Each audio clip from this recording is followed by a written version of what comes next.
Hello student, स्वागत है आपका हमारे यूट्यूब चैनल अभी रॉय पीसीएम क्लासेस में। स्टूडेंट, आज फिर फिजिक्स विषय के अंतर्गत एक मोस्ट इंपोर्टेंट टॉपिक यानी कि सबसे ज़्यादा इंपोर्टेंट टॉपिक जो कि बोर्ड एग्जाम में हर साल पूछा जाता है। 5 अंक का आपको क्वेश्चन पूछा जाएगा स्टूडेंट, इसलिए इस क्वेश्चन को अवश्य तैयार करें। आज मैं इस वीडियो में आपको पढ़ाने वाला हूँ हाइगेंस का तरंग सिद्धांत क्या होता है, इसकी सफलताएं तथा असफलताएं क्या थीं, उनको भी मैं आपको इसी वीडियो में बताऊंगा। ठीक है स्टूडेंट, तो इस वीडियो को आपको अवश्य देखना है ताकि आपका बोर्ड एग्जाम में ये प्रश्न ना छूटे। 5 अंक का क्वेश्चन पूछा जाता है स्टूडेंट, इसलिए इसको अवश्य तैयार करें। ठीक है, तो मैं आज इस वीडियो में तुम्हें यही बताने वाला हूँ कि हाइगेंस का तरंग सिद्धांत क्या होता है।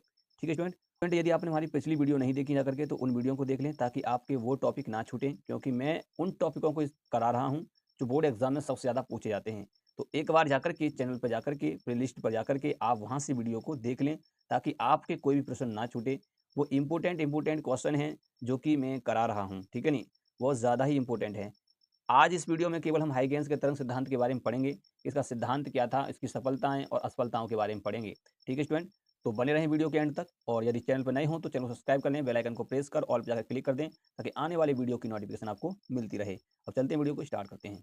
चलिए स्टूडेंट, हाइगेंस का तरंग सिद्धांत क्या है, सफलताएं एवं असफलताएं क्या थीं, इनकी सफलताएं क्या थीं और असफलताएं क्या थीं, उनके बारे में भी हम इसमें जिक्र करेंगे, पढ़ेंगे कि हाइगेंस का तरंग सिद्धांत क्या होता है। ठीक है स्टूडेंट, तो सबसे पहले हम बात करते हैं हाइगेंस के तरंग सिद्धांत की। तो स्टूडेंट, हाइगेंस ने बताया था कि जो प्रकाश होता है वो तरंग के रूप में चलता है। तो स्टूडेंट, हाइगेंस एक वैज्ञानिक थे जिन्होंने बताया था कि प्रकाश जो है वो तरंग है। क्या है? तरंग है। परंतु न्यूटन जो थे, न्यूटन ने अपना कण का सिद्धांत दिया और उन्होंने बताया कि प्रकाश एक कण है, कण के रूप में आगे बढ़ता है, संचरित होता है। परंतु हाइगेंस ने बताया नहीं, प्रकाश एक तरंग है, तरंग के रूप में ही संचरित होता है, आगे बढ़ता है। ठीक है नहीं, संचरित का मतलब क्या होता है? आगे मतलब बढ़ना। तो उसी के आधार पर इन्होंने अपनी कुछ परिकल्पनाएं दी, उन परिकल्पनाओं को ही हम हाइगेंस की तरंग सिद्धांत कहते हैं। क्या कहते हैं? तरंग सिद्धांत, क्योंकि इन्होंने तरंग के आधार पर कुछ परिकल्पनाएं दी थी। ठीक है, तो हाइगेंस की तरंग सिद्धांत की जो परिकल्पनाएं हैं, उन परिकल्पनाओं को हम पढ़ते हैं इस वीडियो में। ठीक है नहीं, और इसकी सफलताएं क्या आती हैं, असफलताएं भी होती हैं किसी ना किसी की। तो देखो, किसी की अच्छाइयां भी होती हैं तो बुराइयां भी उसके साथ होती हैं, थोड़ी बहुत बुराइयां भी होती हैं, ऐसी बात नहीं है कि उसके पास सब अच्छाइयां हों। तो ऐसे ही इनके हाइगेंस ने जब तरंग सिद्धांत दिया तो इनकी कुछ सफलताएं भी थी, उससे सफलताएं क्या प्राप्त हुई इनको, और कुछ असफलताएं भी थी जो इनकी विफलताएं बताई जाती हैं कि ये गलत था यहाँ पर। ठीक है नहीं, तो चलिए सबसे पहले हम बात करते हैं हाइगेंस के तरंग सिद्धांत की। तो ये क्या कहता है? तो हाइगेंस एक वैज्ञानिक थे, उन्होंने बताया कि प्रकाश तरंगों के रूप में चलता है। क्या चलता है? तरंग के रूप में। आपको पता होगा तरंग क्या होती हैं। तरंग जो होती हैं इस प्रकार से होती हैं, जैसे मैं यहाँ पर बनाता हूँ कि ऐसे करके तरंगें होती हैं, इस प्रकार से तरंग चलती हैं। ठीक है नहीं, तो ऐसे चलती हैं, उन्हें तरंग कहा जाता है स्टूडेंट। ठीक है नहीं, तो प्रकाश तरंगों के रूप में चलता है जिसकी चाल 3 × 10⁸ मीटर प्रति सेकंड होती है, यानी कि प्रकाश की चाल के बराबर ही होती है। तो आपको पहला पॉइंट याद रखना है कि प्रकाश तरंगों के रूप में चलता है जिसकी चाल 3 × 10⁸ मीटर प्रति सेकंड होती है, यानी कि प्रकाश की चाल के बराबर होती है। ये इनकी पहली परिकल्पना थी। अब इन्होंने दूसरी परिकल्पना और दे दी जो कि पूर्णतः गलत थी। ठीक है नहीं, गलत साबित हुई, यानी कि असत्य साबित हुई।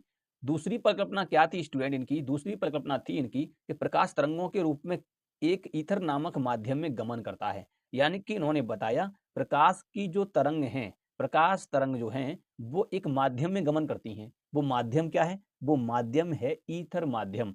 ईथर माध्यम इस पूरे ब्रह्मांड में है और उसी में प्रकाश गमन करता है, चलता है। ठीक है नहीं, अर्थात मैंने यहाँ पे भी लिखा है अर्थात संपूर्ण ब्रह्मांड में ईथर माध्यम व्याप्त है। ये इनकी दूसरी परिकल्पना थी जो कि पूर्णतः गलत साबित हुई थी। ठीक है नहीं, तो ये इनकी विफलता थी एक तरीका से, इसको भी ध्यान में रखना है। ठीक, इन्होंने अपनी जो तीसरी परिकल्पना दी स्टूडेंट, वो क्या थी? वो ये थी कि प्रकाश को तरंग मान करके हम विभिन्न घटनाओं का, प्रकाश की विभिन्न घटनाओं का अध्ययन कर सकते हैं। जैसा कि आप दे सकते हैं कि हम कौन कौन सी घटनाओं का अध्ययन कर सकते हैं। प्रकाश को तरंग मान करके व्यतिकरण, विवर्तन, अपवर्तन, परावर्तन तथा ध्रुवण की व्याख्या की जा सकती है। ये हाइगेंस ने बताया कि प्रकाश को अगर हम तरंग मान लेते हैं, तरंग मान करके हम प्रकाश की विभिन्न घटनाओं का अध्ययन कर सकते हैं, जैसे व्यतिकरण, विवर्तन, अपवर्तन, परावर्तन तथा ध्रुवण की व्याख्या की जा सकती है। ठीक है नहीं, हाइगेंस ने अपवर्तन, विवर्तन इनकी व्याख्या की, परंतु ध्रुवण की व्याख्या नहीं कर पाए। तो ये इनकी विफलता थी, क्योंकि ध्रुवण की व्याख्या इन्होंने नहीं की पाई। अब वो कारण क्या था? कारण ये था स्टूडेंट, क्योंकि इन्होंने अपना जो तरंग सिद्धांत जो दिया था, इन्होंने अनुदैर्ध्य तरंग माना था। क्या माना था? अनुदैर्ध्य तरंग। परंतु अनुदैर्ध्य तरंग मान करके ध्रुवण की व्याख्या नहीं की जा सकती। मोसले साहब जो थे वैज्ञानिक, उन्होंने इसको गलत साबित कर दिया था। कह दिया था कि प्रकाश को तरंग मानना है तो अनुप्रस्थ तरंग मानो, अनुदैर्ध्य तरंग नहीं मान सकते। अनुदैर्ध्य तरंग मान करके ध्रुवण की व्याख्या नहीं की जा सकती। तो अनुप्रस्थ तरंग मान करके व्यतिकरण, विवर्तन, अपवर्तन, परावर्तन, ध्रुवण की व्याख्या की जा सकती है। बस इनकी यही यहाँ पर परिकल्पना गलत हो गई थी, ठीक है नी, थोड़ी सी। वैसे तो सबकी व्याख्या उन्होंने करके दिखाई थी, ठीक है नी। तो ये इनकी परिकल्पना थी तीसरी। चौथी परिकल्पना क्या थी स्टूडेंट? इन्होंने बताया, देखो न्यूटन ने अपना बताया, न्यूटन ने कहा कि कण के रूप में चलता है प्रकाश, और वो कण जो होते हैं किसी वस्तु से टकराते हैं, टकराने के बाद रेटिना पड़ते हैं। अब बताइए, जब कण किसी रेटिना पर पड़ेगा जाकर के, तो वहां धूल के कण ज्यादा हो जाएंगे, जो जिससे मतलब प्रकाश कण निकल के आ रहे हैं वो ज्यादा हो जाएंगे, तो रेटिना खराब हो जाएगी। तो ये तो गलत था। अपना चौथी दी उन्होंने बताया, जब प्रकाश तरंग किसी वस्तु पर पड़ती हैं और परावर्तन होकर हमारे रेटिना पर आपतित होती हैं, मतलब आकर के मतलब जुड़ती हैं, जिससे हमें वस्तु दिखाई देती है। पहले वस्तु पर प्रकाश की किरणें पड़ती हैं, उसके बाद हमारी रेटिना पड़ती है, तब वस्तु दिखाई देती है।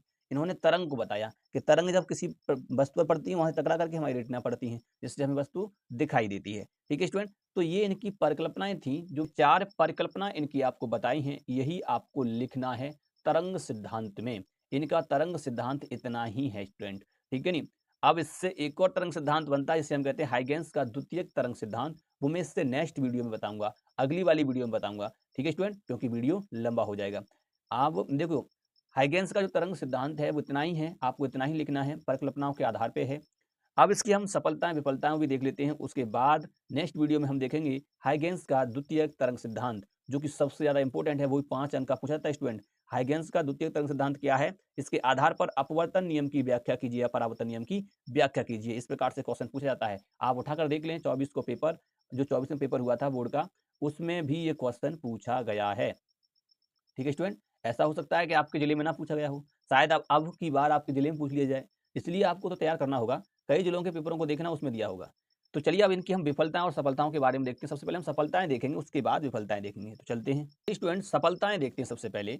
तो सबसे पहली इनकी सफलता क्या थी? इन्होंने बताया था कि तरंग सिद्धांत के अनुसार प्रकाश के अपवर्तन, परावर्तन, व्यतिकरण, विवर्तन आदि घटनाओं का अध्ययन किया जा सकता है। ये तो इनकी सफलता थी। 2 ही सफलता है। प्रकाश की चाल सभी माध्यमों में के लिए भिन्न भिन्न होती है। इन्होंने ये भी बताया कि तरंग हो चाहे तुम्हारा प्रकाश चाल कोई भी हो, ठीक है नहीं, प्रकाश की जो चाल होती है वो प्रत्येक माध्यम में अलग अलग होती है, अलग अलग माध्यम में अलग अलग होगी, ठीक है नहीं। तो यानी कि सभी माध्यमों के लिए भिन्न भिन्न होती है, इतना ध्यान रखना है। तो ये 2 सफलता इनकी हैं। पहली सफलता क्या है कि प्रकाश को इन्होंने तरंग माना था, और तरंग मान करके हम प्रकाश के विभिन्न घटनाओं का अध्ययन कर सकते हैं, जैसे अपवर्तन, परावर्तन, ध्रुव व्यतिकरण, विवर्तन आदि घटनाओं का अध्ययन हम कर सकते हैं। तो ये इनकी सफलताएं थी। अब हम बात करते हैं इनकी असफलताएं, यानी कि विफलताएं क्या थी। चलिए स्टूडेंट, असफलताओं के बारे में देख लेते हैं। कि देखो, प्रकाश वैद्युत प्रभाव की व्याख्या ना कर पाई, ये पहली बात तो ये है, क्योंकि जो हाइगेंस साहब थे वो प्रकाश वैद्युत प्रभाव की व्याख्या नहीं कर सके, यानी कि ना की जा सकी।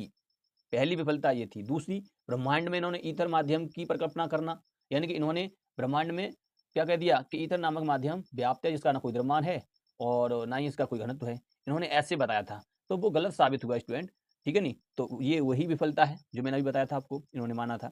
तीसरी क्या है? तरंगों को अनुदैर्ध्य मानकर जिससे ध्रुवण की व्याख्या नहीं की जा सकी, यानी कि इन्होंने तरंग को अनुदैर्ध्य माना था, ये भी इनकी विफलता थी, और इन्होंने ध्रुवण की व्याख्या नहीं कर पाए, ठीक है ना। तो ये इनकी विफलताएं थी स्टूडेंट। तो ये था इनका तरंग सिद्धांत। उम्मीद करते हैं आपको समझ में आ चुका होगा। इससे अगली वाली वीडियो में हम द्वितीय तरंगिकाओं का सिद्धांत देखेंगे, जो कि सबसे ज़्यादा इंपॉर्टेंट है। देखना ना भूलें, उस वीडियो को अवश्य देखें, और देखने के लिए पहले चैनल को सब्सक्राइब करें, और सब्सक्राइब कर बेल आइकन को प्रेस कर दें और ऑल पे जाकर के क्लिक कर दें, ताकि आपको वीडियो की नोटिफिकेशन मिल सके। ठीक है स्टूडेंट, तो उम्मीद करते हैं ये वीडियो तो आपको पसंद आया होगा, और पसंद आया तो लाइक जरूर कर दें। ठीक है स्टूडेंट, अब मिलते हैं नेक्स्ट वीडियो में, तब तक के लिए जय हिंद।